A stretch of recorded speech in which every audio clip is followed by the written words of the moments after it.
ಮಹಾಶಿವರಾತ್ರಿಯ ಕಾರ್ಯಕ್ರಮದಲ್ಲಿ ನಿಜವಾಗ್ಲೂ ದೇವರು ಎಲ್ಲ ಕಡೆ ಇರೋದಕ್ಕೆ ಸಾಧ್ಯ ಇಲ್ಲ ಅಂತ ಹೇಳಿ ಕೆಲವರನ್ನ ಕಳಿಸಿರ್ತಾರೆ ಸರ್.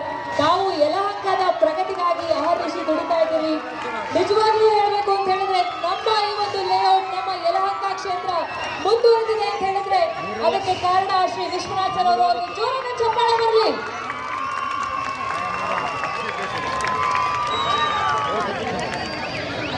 ಈಗ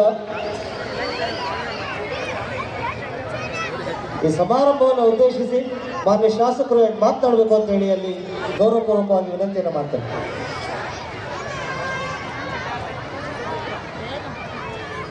ಎಲ್ಲ ಆತ್ಮೀಯರೇ, ಸಹಸ್ರಾರು ಸಂಖ್ಯೆಯಲ್ಲಿ ಸೇರಿರ್ತಕ್ಕಂಥ